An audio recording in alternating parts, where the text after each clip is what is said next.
Hello everyone. जैसा कि आपको पता है DU-SOL के फॉर्म निकल गए हैं।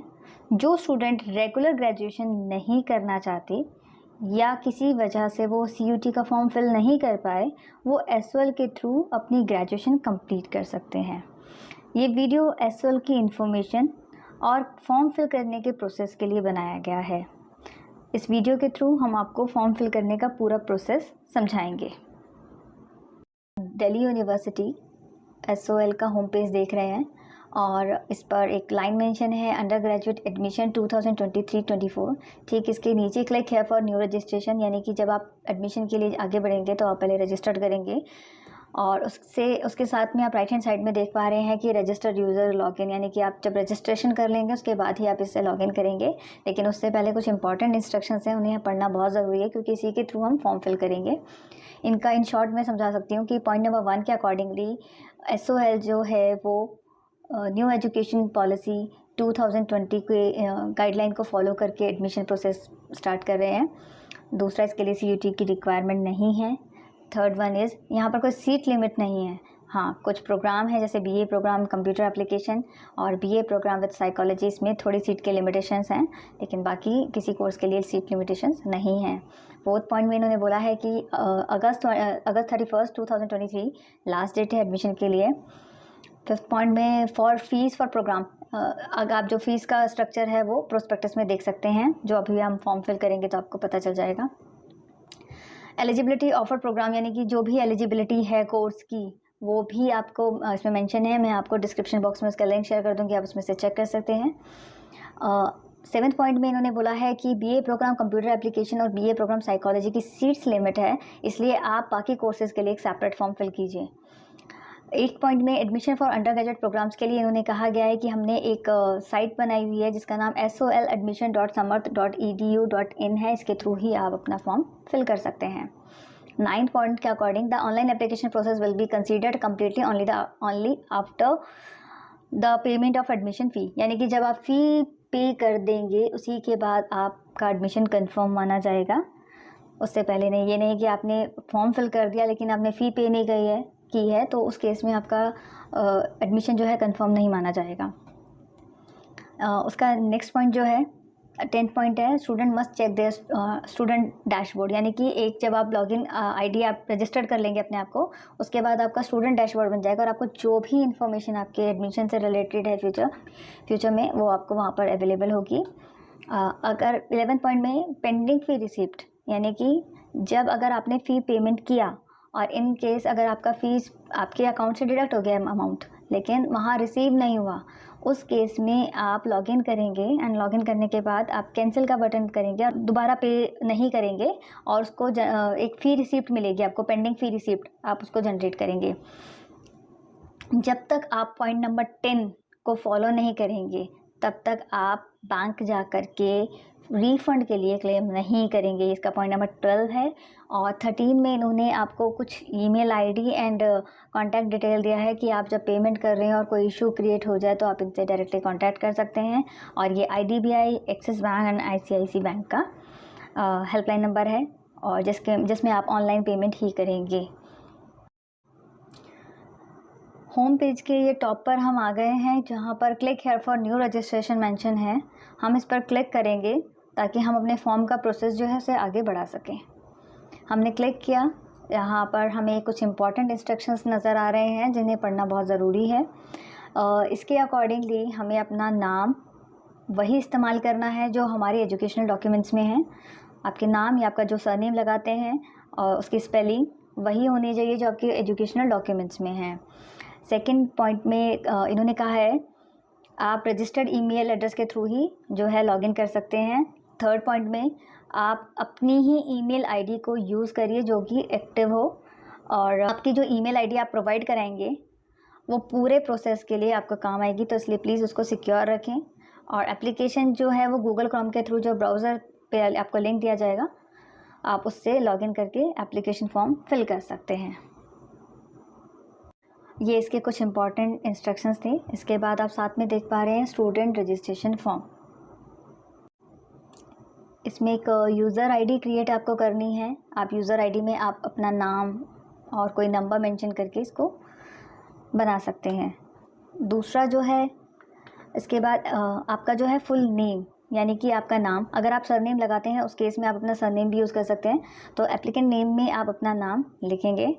आपकी ईमेल आईडी जो एक्टिवेट है वही मेंशन करेंगे।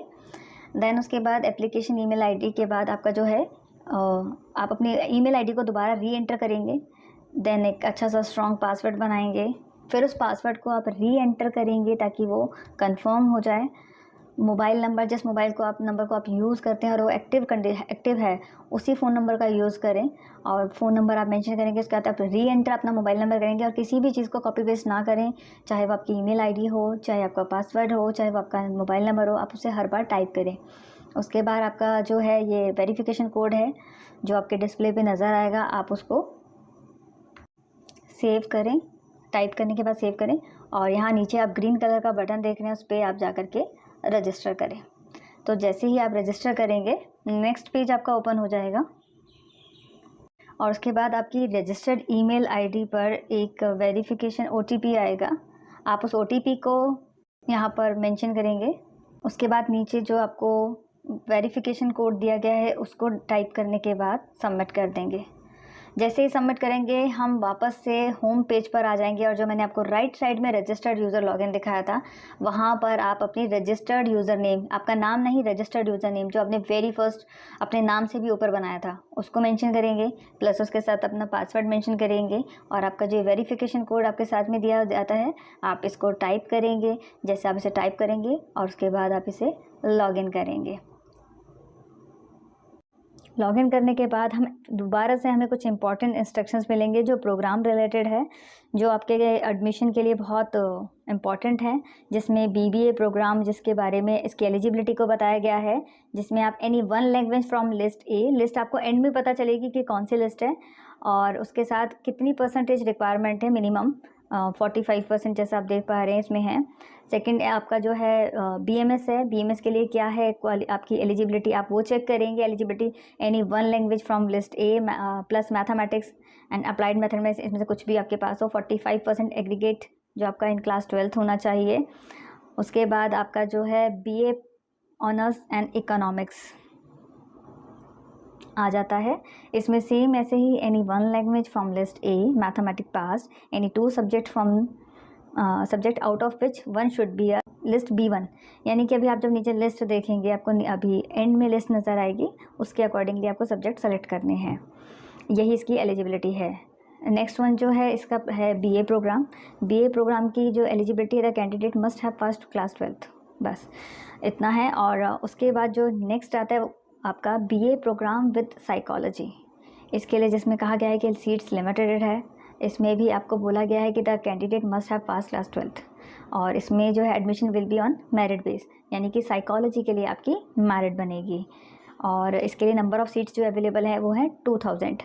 ठीक ऐसे ही BA programme with computer science जो है उसमें भी आपके 50% स्कोर होना चाहिए क्लास 12th में और इसकी भी 2000 सीट्स हैं और एडमिशन प्रोसेस जो है वो टोटली मेरिट बेस है। तो इन दो सब्जेक्ट्स के लिए BA programme with psychology and BA programme with computer science के लिए एलिजिबिलिटी आपको पता चल गई है। उसके बाद आता है BCom। इसमें जो है कुछ कॉम्बिनेशन बताया हुआ है, जो है any one language from list A, any 2 subject from list B, any 1 subject from either list B1 और B2। ये लिस्ट सेम आपको आगे जाएगी। इसका एक और कॉम्बिनेशन बनाया हुआ है, वो आप अपनी लिस्ट में ज़रूर चेक कीजिए, क्योंकि आप कौन से सब्जेक्ट में जाना चाहते हैं वो आप तब पता कर पाएंगे जब आपके पास लिस्ट होगी। उसके बाद आता है BA ऑनर्स इंग्लिश। सेम ऐसी इसकी एलिजिबिलिटी है, English from list A, any 2 subject from list B1, any 1 subject from either list B1 और B2। और इसका जो आपका 12th का परसेंटेज है वो 45% है। उसके बाद आ जाता है BA honours political science, any 1 language from list A, any 2 subject from list B1, any 1 subject from either list B1 और B2। ठीक, इसका सेम वैसे ही आपको 45% इसका in class 12th। BCom honours के लिए कॉम्बिनेशन है, any 1 language from list A mathematics pass, any 2 subjects out of which at least 1 should be from list B1। ठीक वैसे ही लिस्ट इसके नीचे आपको भी मिल जाएगी। इसका एक और कॉम्बिनेशन है, वो आप अपनी लिस्ट में चेक कर सकते हैं। अब आप जैसे डिस्प्ले पर देख पा रहे हैं प्रोग्राम स्पेसिफिक एलिजिबिलिटीज़, आप नीचे देखिए कि लिस्ट A रेड लाइन के नीचे आपको नज़र आ रहा होगा, list A language of section 1A section 1B 2023 candidate must appear in at least one language from the following. आपने इसमें से कोई भाषा पढ़ी, एटलीस्ट एक लैंग्वेज आपके पास होनी चाहिए। अब आपके पास आ गई है लिस्ट बी, जिसमें आपको list B1 and list B2 करके 2 पार्ट्स में दी गई है।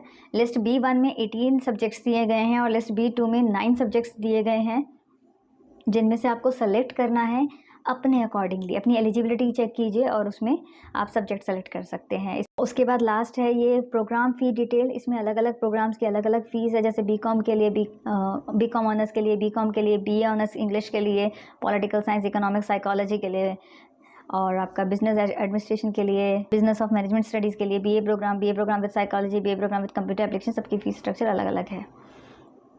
नीचे कुछ गाइडलाइन दी गई है जिसमें आपका एडमिशन के बारे में बताया गया है कि आपका जो एडमिशन है उसका जो भी डिटेल है, यानी कि उसकी एलिजिबिलिटी, रिक्वायरमेंट्स, वो सब उसका आपका under graduate bulletin of information पे सब कुछ अवेलेबल है।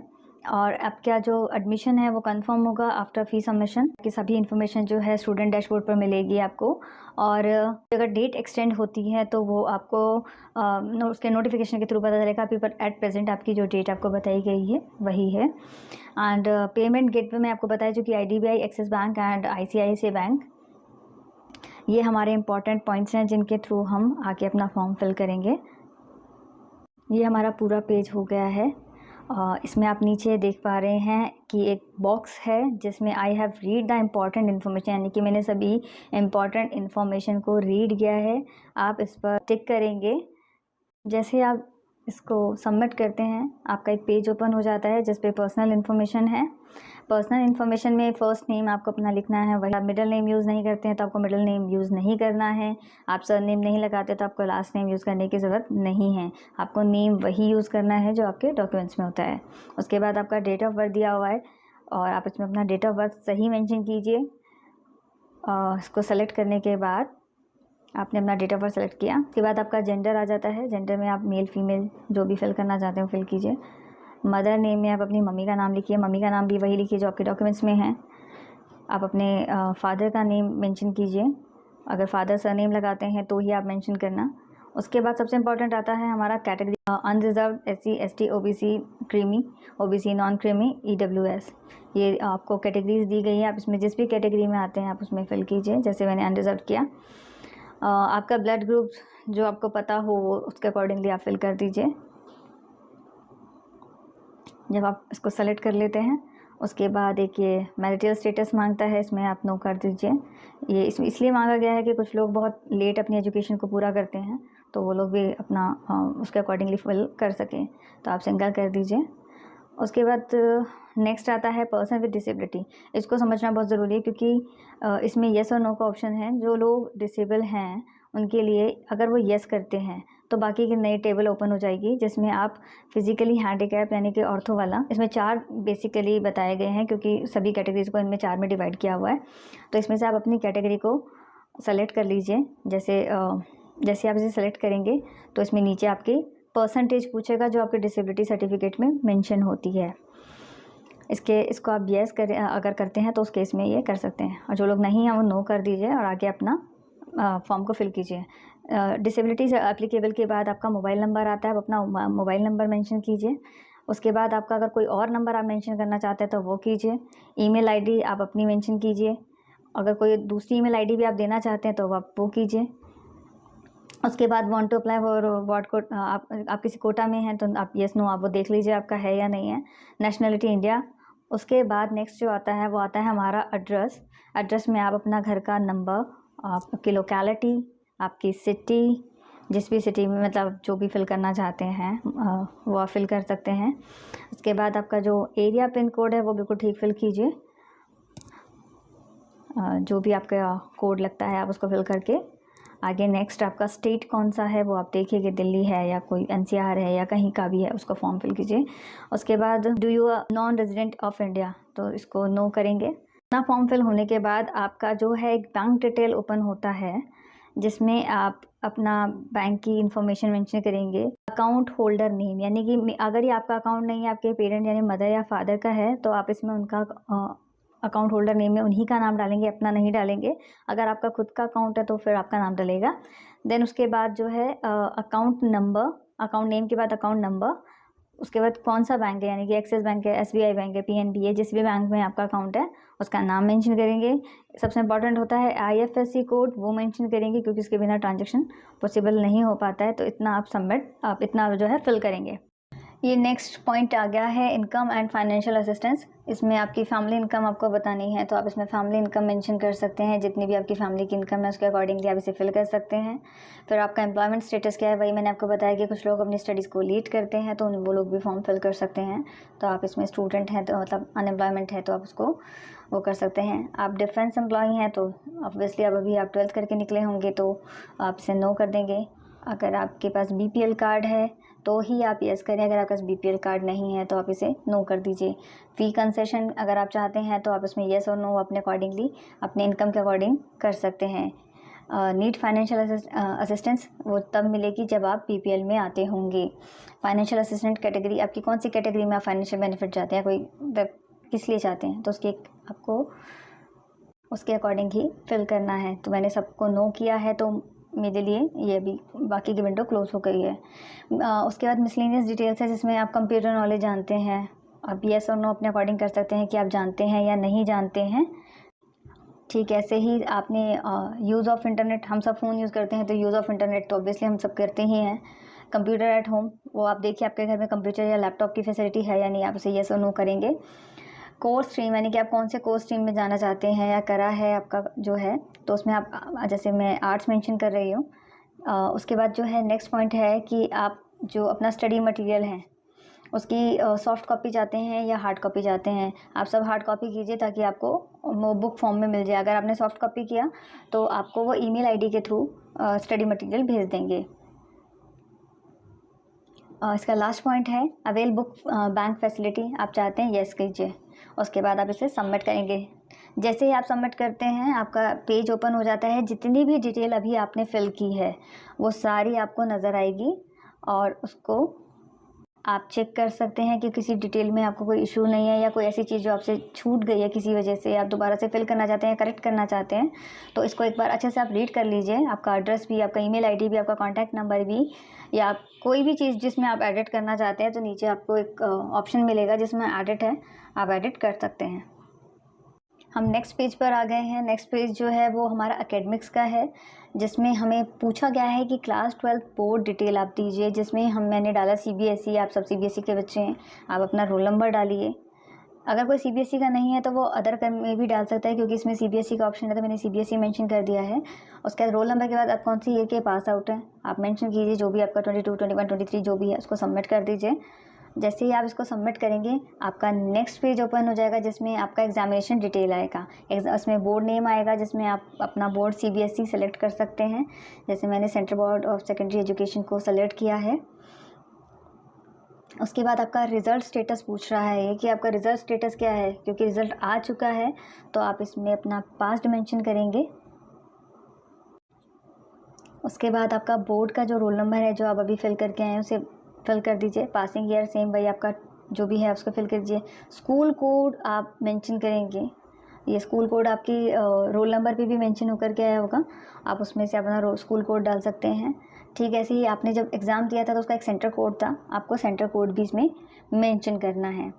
उसके बाद जैसे ही आप सेंटर कोड मेंशन करेंगे नीचे आपको एक लिस्ट मिल जाएगी। इस टेबल में आप देख सकते हैं कि subject taken in board exam में, यानी कि आपने बोर्ड में कौन कौन से सब्जेक्ट्स पढ़े हैं इन क्लास 12th, तो इसे सब्जेक्ट के अकॉर्डिंगली आपको फिल करना है। जैसे मैंने एक एग्जांपल के लिए आपको Hindi elective, English elective, history, political science, physical education, home science and economics, जितने भी सब्जेक्ट्स आपके पास थे उसके अकॉर्डिंगली आपको उसको फिल करना है। एक चीज़ का ध्यान रखना कि हिंदी अगर आपके पास इलेक्टिव है तो ही आप इलेक्टिव मेंशन कीजिए, अगर कोर है तो कोर कीजिए। सेम ऐसे इंग्लिश के लिए इलेक्टिव या कोर है तो आप उसके अकॉर्डिंगली फिल कीजिए। मिड लाइन में इन्होंने जो है टोटल मार्क्स पूछा, उसमें मैंने 100 मेंशन कर दिया है। और ठीक ऐसे ही टोटल सब्जेक्ट्स मार्क्स ऑब्टेन, यानी कि आपने कितने नंबर ऑब्टेन किए, कितने नंबर आपको मिले हैं, तो आपने वो मेंशन कर दिए। तो फिल करने के बाद सेम ऐसे ही आपके पास क्लास 10 का डिटेल आ गया कि आपने क्लास 10 कौन सी ईयर में की, मैंने मेंशन कर दिया। जो ईयर मुझे सूटेबल लगा मैंने उसके अकॉर्डिंगली कर दिया। फिर आपका स्कूल क्या था, गवर्नमेंट स्कूल था, प्राइवेट स्कूल था, एडेड स्कूल था, आप अपना गवर्नमेंट स्कूल, प्राइवेट स्कूल अपने अकॉर्डिंगली फिल कर सकते हैं। फिर आपका जो स्टेट कौन सा था वो दिल्ली, बोर्ड नेम हम CBSE मेंशन करते ही हैं, स्कूल नेम, आपका रोल नंबर, आपका जो रिज़ल्ट मोड क्या था, परसेंटेज था या फिर आपको कोई ग्रेडिंग मिली थी, उसके हिसाब से आप फिल कर सकते हैं।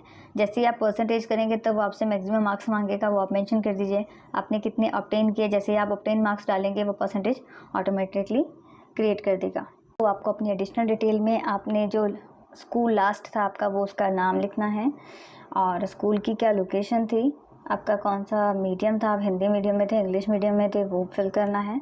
और आपने हिंदी लैंग्वेज कहाँ तक पढ़ी है। कुछ लोग होते हैं जिन्होंने 10th तक हिंदी पढ़ी होती है, कुछ स्टूडेंट्स होते हैं जिन्होंने 12th तक हिंदी पढ़ी होती है। तो आप देख लीजिए कि आपने 10th तक पढ़ी है या क्या 12th तक पढ़ी है। उसके बाद आप इसको सेलेक्ट करेंगे। ठीक है, इसके नीचे एक चीज़ और ओपन होती है जिसमें लिखा है have you studied any of these language, जिसमें डिफरेंट आपकी रीजनल लैंग्वेजेस हैं, जिसमें से आपने जो लैंग्वेज भरी है उसमें येस करेंगे। जो लैंग्वेज आपने नहीं भरी है उसमें आप नो टिक करेंगे, उसको ब्लैंक नहीं छोड़ेंगे, क्योंकि अगर आप ब्लैंक छोड़ेंगे तो वो एक्सेप्ट नहीं होगा। जैसे ही येस करेंगे तो वो पूछेंगे कि आपने 10th या 12th तक, जैसे आप देख पा रहे हैं मैंने 12th मेंशन किया कि मैंने इंग्लिश जो है 12th तक पढ़ी है, और उसकी आपकी 12th में कितनी परसेंटेज रही, तो वो भी मैंने इसमें मेंशन कर दिया, लेकिन बाकी सभी कॉलम्स को मैंने नो कर दिया है। उसके बाद एंड में आएंगे तो हमें एक ऑप्शन मिलेगा जो है सबमिट का, और हम सबमिट कर देते हैं। जैसे ही सबमिट का बटन दबाएंगे नेक्स्ट पेज ओपन हो जाता है, जिसमें हमारी कंप्लीट डिटेल जो हमने अपनी भरी है वो ओपन हो जाती है। यानी कि आपने कितनी जो डिटेल्स अभी तक इससे पहले वाले पेज पर फिल की थी वो अब इस बार एक फाइनल पेज पर आ जाती है, जिसे आप एडिट करना चाहें तो एडिट कर सकते हैं, अदरवाइज़ आप इसको सबमिट कर सकते हैं। जैसे ही आप नेक्स्ट का बटन प्रेस करेंगे तो आपका फॉर्म सबमिट हो जाता है। उसके बाद हमारा नेक्स्ट पेज ओपन होता है जो कि है प्रोग्राम। जैसे ही आप प्रोग्राम पर आते हैं, प्रोग्राम सिलेक्शन में आपकी एक टेबल ओपन हो जाएगी जिसमें आपको सारे प्रोग्राम्स जो हैं SOL के शो करने लगेंगे, और उन प्रोग्राम्स के आगे ये भी शो करेगा कि आप उस कोर्स के लिए एलिजिबल हैं या नहीं हैं। जैसे आप मेरी लिस्ट में देख सकते हैं कि मेरे पास बहुत सारे प्रोग्राम में नॉट एलिजिबल शो कर रहा है, लेकिन बहुत और बाकी के प्रोग्राम्स में मुझे एलिजिबल शो कर रहा है, यानी कि मैं बाकी के सभी कोर्सेज़ के लिए एलिजिबल हूँ, लेकिन जिसको पिंक लाइन से इन्होंने मार्क किया हुआ है वो सभी प्रोग्राम्स के लिए मैं एलिजिबल नहीं हूँ। ठीक, इसके नीचे आते हैं तो प्रोग्राम्स आता है कि आप कौन से प्रोग्राम में जाना चाहते हैं, तो मैंने सेलेक्ट किया और इसमें मैंने BA प्रोग्राम को सेलेक्ट किया। आप अपने अकॉर्डिंग अपनी एलिजिबिलिटी के अकॉर्डिंगली इसमें से सेलेक्ट कर सकते हैं।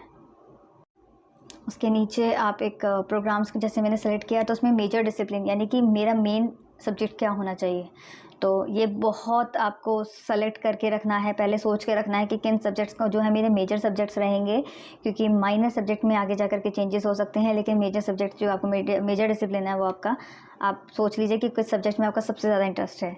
तो मेजर सब्जेक्ट में मैंने पॉलिटिकल साइंस को अपना मेंशन कर दिया, और माइनर डिसिप्लिन में मैंने इकोनॉमिक्स को रख दिया। अच्छा, मीडियम ऑफ इंस्ट्रक्शंस आप हिंदी इंग्लिश कोई भी ले सकते हैं, आप जो भी लैंग्वेज आप चाहते हैं वो ले सकते हैं, मैंने इंग्लिश ले दिया है।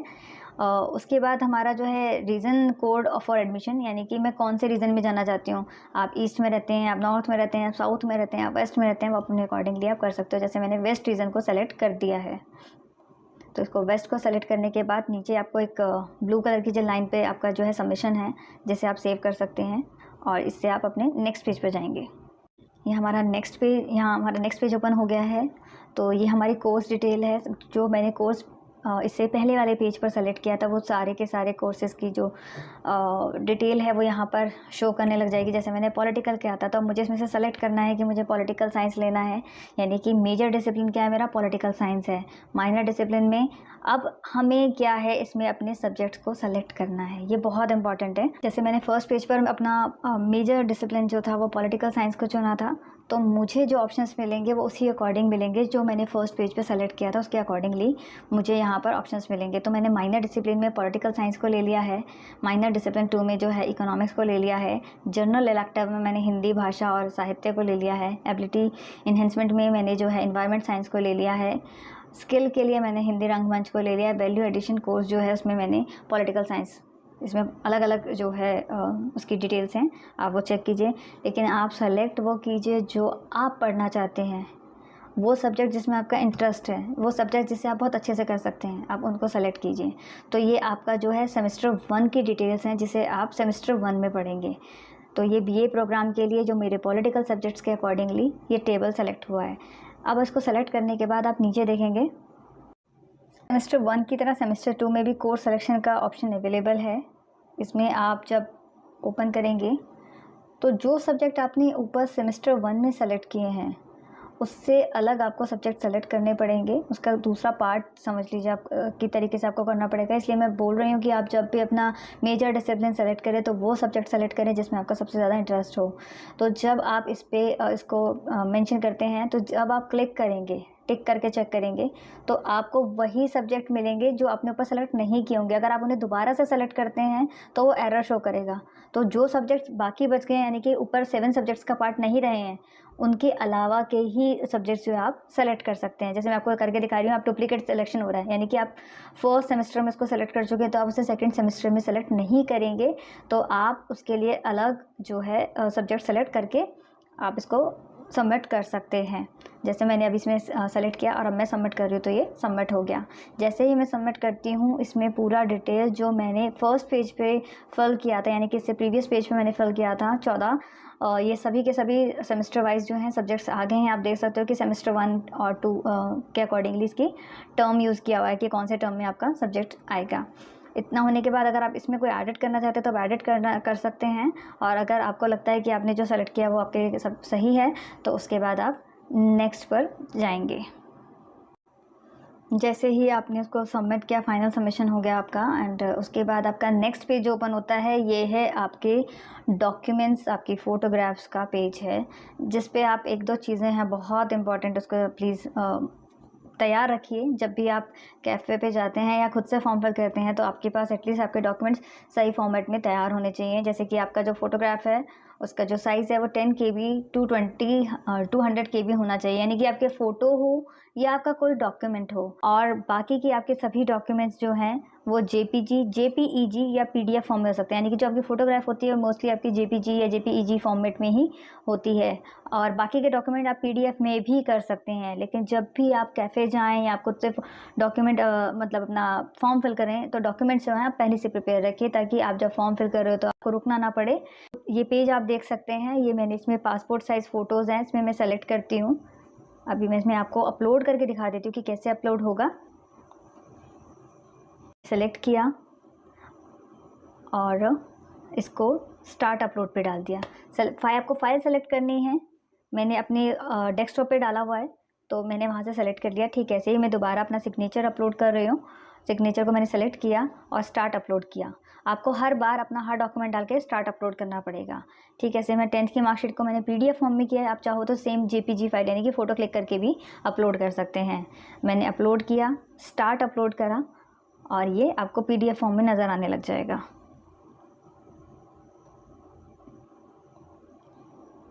ये आपकी चॉइस पर है कि आप किस फॉर्मेट में इसको करना चाहते हैं, लेकिन आपका साइज़ जो है वो वही होना चाहिए जो हमें कहा गया है यानी कि 10 KB से लेकर के मैक्सिमम 200 KB तक। तो मैं एक ही डॉक्यूमेंट को बार बार अपलोड कर रही हूँ क्योंकि मेरी नीड नहीं है। और आप लोग जो है अपने डॉक्यूमेंट का नाम सेव सही से करना, मार्कशीट के डॉक्यूमेंट का नाम मार्कशीट रखना, सर्टिफिकेट का नाम सर्टिफिकेट रखना या 10th या 12th का, वो हर चीज़ मेंशन होनी चाहिए। कहीं ऐसा ना हो कि आप 12th या 10th के डॉक्यूमेंट्स को बार बार अपलोड कर रहे हो। तो आप इसको ठीक ऐसे में आपका BPL कार्ड है, BPL कार्ड का जो है डॉक्यूमेंट उसको भी अपलोड करेंगे। आपका एड्रेस प्रूफ जो भी आप यूज़ कर रहे हैं उसको भी आप इसी तरीके से अपलोड करेंगे। आपके जितने भी डॉक्यूमेंट की रिक्वायरमेंट है आप उन सभी को सेलेक्ट करके और इसमें आप अपलोड करेंगे। जब आप ये सारे डॉक्यूमेंट अपलोड कर लेते हैं इसके लास्ट में एक आता है एम्प्लॉयमेंट प्रूफ। उसकी आपको ज़रूरत नहीं है क्योंकि आप अभी स्टूडेंट्स हैं। अगर कोई एम्प्लॉयमेंट मतलब किसी जॉब में है या कोई वर्किंग है, अगर वो भरना चाहता है तो वो अपना एम्प्लॉयमेंट प्रूफ लगा सकता है और सेम इसी फॉर्मेट में वो अपलोड कर सकते हैं। आप नीचे एक लाइन देख रहे होंगे इसके पेज के कि प्रीवियस पेज पे जाना चाहते हैं, आप एडिट करना चाहते हैं या नेक्स्ट करना चाहते हैं। क्योंकि मेरे अकॉर्डिंगली मेरे डॉक्यूमेंट सारे ठीक है तो मैंने नेक्स्ट कर दिया। नेक्स्ट करने के बाद आप देख सकते हैं कि सब व्यू आ रहा है। अगर आप चाहें तो इनको व्यू करके चेक कर सकते हैं। और ये जो लिस्ट है मैंने इन सबको अपलोड कर दिया है, फिर मैंने इसको नेक्स्ट कर दिया है। नेक्स्ट करने के बाद जितनी डिटेल अभी तक हमने मेंशन की है फ्रॉम द फर्स्ट पेज वो सारी हमें यहाँ शो होगी। और आप इस देख रहे हैं कि येलो कलर में मॉडिफाई करने का ऑप्शन आ रहा है हर जगह पर। आप चाहें तो मॉडिफाई भी कर सकते हैं। ये हमारा पूरा पेज तैयार हो गया है। इसमें आप देखेंगे कि इस पूरे पेज में आपकी सारी डिटेल्स हैं जो आपने अभी तक फिल की है। और अभी इसके नीचे आप एक चीज़ देखेंगे, प्रिंट दिस पेज। अगर आप चाहते हैं कि ऊपर की डिटेल्स को आप सेव रखना चाहते हैं तो आप इसका एक प्रिंट ले सकते हैं, ताकि आपके लिए, आपको फ्यूचर के लिए सही रहे। उसके बाद मैं इसकी सेल्फ डिक्लेरेशन पे आई एग्री करूँगी। आप इन्हें एक बार रीड करना चाहते हैं कर सकते हैं, और उसको accept and proceed for the payment पे चली जाऊंगी। जैसे ही पेमेंट में मैं जाती हूँ, हमने जो फ़ी स्ट्रक्चर देखा था उसके अकॉर्डिंगली मेरा फ़ी ये बन रहा है, और मेरे प्रोग्राम का नाम इसमें आ रहा है, मेरी कैटेगरी आ रही है। तो यहाँ तक फिल करने के बाद हमें फ़ी पे करनी है, लेकिन फ़ी पे करने का ऑप्शन अभी अवेलेबल नहीं है। वो आपको बोला गया है कि आप डैशबोर्ड चेक कीजिए, या कोई मैसेज के थ्रू आपको ये इन्फॉर्मेशन ज़रूर मिलेगी कि आपको फ़ी सबमिट कब करनी है। तो अभी आपका इतना फॉर्म जो है आपको फिल करके रखना है, ताकि जब आपको कहा जाए तो आप सिर्फ फ़ी पे कर सकें। Thank you so much. कोई इन्फॉर्मेशन आप चाहते हैं तो आप पूछ सकते हैं कमेंट बॉक्स में, और जो लोग मुझे जानते हैं मुझे डायरेक्टली मैसेज कर सकते हैं। Thank you so much.